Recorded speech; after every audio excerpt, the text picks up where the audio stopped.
अली मोहम्मद खान साहब ने हमें ज्वाइन किया, पाकिस्तान तहरीक इंसाफ के सीनियर रहनुमा हैं। बहुत शुक्रिया अली साहब। सबसे पहले सर फरमा दीजिएगा कि ये बाजवा साहब के ऊपर जो चार्जशीट है जनरल रिटायर्ड बाजवा के हवाले से, जो रोज एक नया इंकशाफ इमरान खान साहब करते हैं, आज एक इंकशाफ ये भी हुआ है, आपको इसमें कोई सदाकत नजर आती है? आप उसको रद्द करते हैं या अग्री करते हैं कि जब तक उनको पता था कि इदारे न्यूट्रल नहीं है, इलेक्शन कमीशन ने फैसला नहीं दिया और उसके बाद जब पता चला कि मामला शायद वो नहीं रहे एक पेज वाले, तो उन्होंने भी फैसला सुना दिया। सर आपका रद्द अमल। बहुत शुक्रिया। बिस्मिल्लाहिर्रहमानिर्रहीम। अल्लाहुम्मा सल्लि व सल्लिम व बारिक अला सय्यिदिना मोहम्मद। आईनी इदारे को आइन के मुताबिक काम करना चाहिए। अगर किसी भी शख्सियत या किसी जमात में कोई सुकम है, अगर फॉरेन फंडिंग वाकई फॉरेन फंडिंग है, जो कि ये नाम भी गलत है क्योंकि खुद इलेक्शन कमीशन ने ये बात की कि ये अगर है तो ज़्यादा से ज़्यादा ममनुआ फंडिंग का केस है, जिसमें मैक्सिमम ये होता है कि अगर कभी साबित भी हो तो जो एक्स्ट्रा वो पैसे हैं जो आपका हक नहीं था वो आपसे कॉन्फिस्केट हो सकते हैं। पार्टी का निशान रहता है, पार्टी की रजिस्ट्रेशन रहती है और पार्टी इलेक्शन भी लड़ सकती है। अब हमेशा से ये होता रहा है पाकिस्तान में, पॉपुलर लीडरशिप को कानून के जरिए कंट्रोल करने की या उनको नथ डालने की कोशिश की जाती है। और सबसे पॉपुलर लीडर इमरान खान साहब के साथ ये ड्रामा 2014 से चल रहा है। हालांकि ये पाकिस्तान की पहली सियासी जमात है जिसने, पाकिस्तान में तो पहली बार, लेकिन दुनिया में वैसी कॉन्सेप्ट नया नहीं है। पॉलिटिकल फंड रेजिंग आप करते हैं, डिनर्स होते हैं, आप अपने पेड मेंबरशिप होते हैं। अल्लाह के करम से हम किसी इन्वेस्टर से पैसा लेके अपने पे खर्च नहीं करते। पाकिस्तान तहरीक इंसाफ का अमेरिका में, यूके में, पाकिस्तान में, मुख्तलिफ ममालिक में पेड मेंबर्स हैं, वो पैसे भेजते हैं और उन पैसों से हमारे जलसे होते हैं और उनसे हमारे सारे खर्चे होते हैं। लेकिन ये वो लोग कैसे समझेंगे जिनकी जिंदगी मनी लॉन्ड्रिंग करते करते गुजर गई है? वो भी अब अपने जवाब दें ना, हमने तो दे दिए हैं, अब वो भी आके इलेक्शन कमीशन में जवाब दें अपने। जी वो तो जवाब देने पहुंच गए और वक्त वक्त की बात है। आप देख ही रहे हैं कि सुलेमान शहबाज साहब तशरीफ ले आए हैं, बेटे आ गए शहबाज शरीफ साहब के, लेकिन भाई अब तक नहीं आए। भाई ने कब आना है, भाई कैसे आएंगे, उनके लिए क्या मामलात होंगे? सर एक और इशू भी अगर आप थोड़ा सा अगर मैं आपकी तरफ लेकर आऊं तो फैसल वावडा साहब जो अब पीटीआई में नहीं रहे, शो कॉज नोटिस भी उनको इशू हो गया है, और आपने देखा कि जो इलेक्शन कमीशन का फैसला था उनके हवाले से जिसको अब होल्ड भी किया गया, अब वो नल एंड वॉइड हो गया, उनको रिस्टोर कर दिया गया है। आपको क्या लगता है इसमें भी कोई मुक्तदर हलकों का हाथ है या ये इंसाफ हुआ है? नहीं, पाकिस्तान तो जब से बना है एक रोल एस्टैब्लिशमेंट का तो रहा है। अब मैं आपको यहाँ पे ये कह दूं कि अचानक बटन दबाने से सारा खत्म हो गया है, ऐसा तो नहीं हो सकता। जो काम जो है खुद वो लोग माने हैं कि भाई हमारा एक रोल रहा है, ये अच्छी बात है कि अपने आप को दूर कर रहे हैं। खासकर जो नए चीफ आए हैं, बड़े प्रोफेशनल आदमी हैं, तो अगर इसको वो दूर कर रहे हैं तो उसकी एनेबलिंग एनवायरनमेंट हम लोगों ने प्रोड्यूस करनी है, हम सियासतदानों ने और आप जर्नलिस्ट ने, कि हम एक माहौल ऐसा बनाए जिसमें सियासतदान कम अज कम, जैसे इमरान खान साहब ने बात की कि मैं असेंबलियां तहलील करूंगा, लेकिन अगर आप इस पे बात करते हैं तो उसकी फिर जरूरत नहीं है। अब एक उन्होंने ऑफर कर दी है, उसका जवाब आपने देखा कि परवेज अपना शहबाज शरीफ साहब ने कैसे दिया।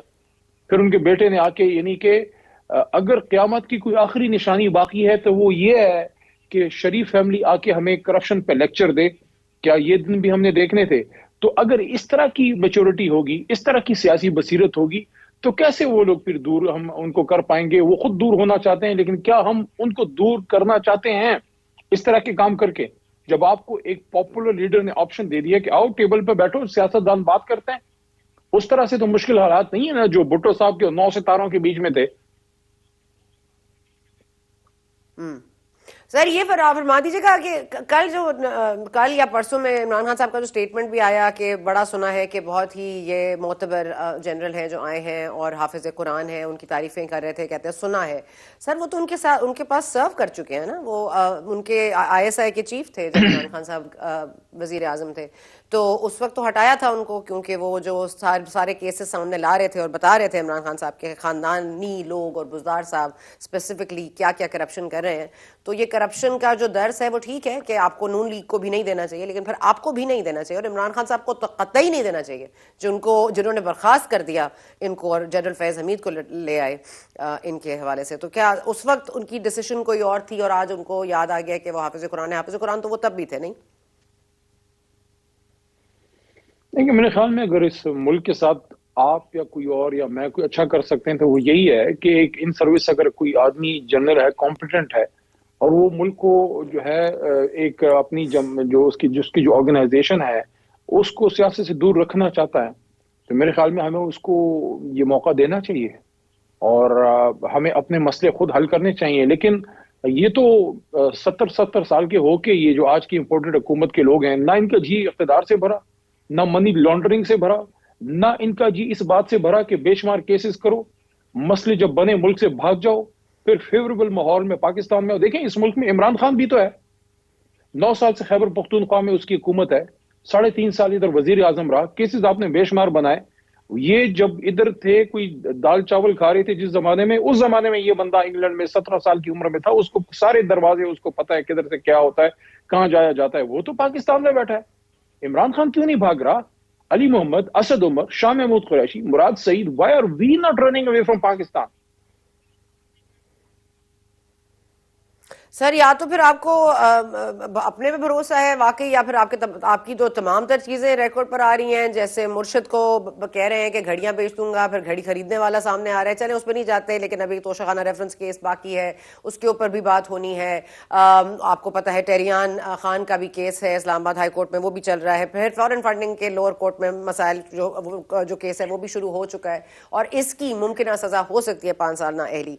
तो ये तमाम तर चीजें जो फैक्चुअल है सर, इनसे फिर इलेक्शंस की डिस्ट्रैक्शन क्रिएट करना, शायद यही इमरान खान साहब की स्ट्रैटेजी है, या सिर्फ मुल्क की मईशत को बचाना है? देखिए, जब भी किसी पॉपुलर लीडर को ड्रामे करके और बहाने बना के सियासत से आउट करने की कोशिश की गई है, उनको हमेशा नाकामी हुई है। इमरान खान साहब इस मुल्क में 50 साल से पब्लिक लाइफ में है, 1 रुपया इस मुल्क का नहीं खाया, बल्कि अगर कुछ नहीं किया तो इस मुल्क को इज्जत जरूर दिलाई होगी। हाँ, उसके कुछ गुनाह हैं। सबसे बड़ा गुनाह ये है कि मेरे जैसे और मुराद सईद जैसे लोगों को लेके आ गया, बिठा दिया उसने, फेडरल कैबिनेट में पहुंचा दिया मिडिल क्लास के लोगों को, जिनके पास जो है काउंसलर की सीट लड़ने के पैसे नहीं थे, उनको फेडरल मिनिस्टर बना दिया है। स्टेटस को के खिलाफ उन लोगों को खड़ा कर दिया जो कभी उनके सामने उल्टी चारपाइयों पे बैठा करते थे। ये गुनाह इमरान खान ने कर दिया कि स्टेटस को चैलेंज कर दिया है। नहीं करना चाहिए ना चैलेंज।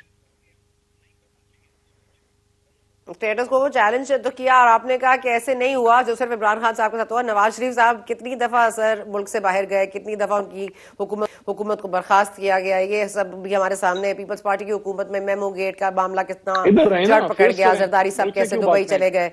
हाँ तो मैंने, हाँ तो चले मुल्क से नहीं भाग, ठीक है, गोलियां खाई हैं इमरान खान ने, लेकिन मुल्क से नहीं सर। अगर इधर ही है सर, अगर किले में बंद कर दिया जाए तो फिर क्या? अगर चले सर, ये भी देख, अच्छा ठीक है सर, ये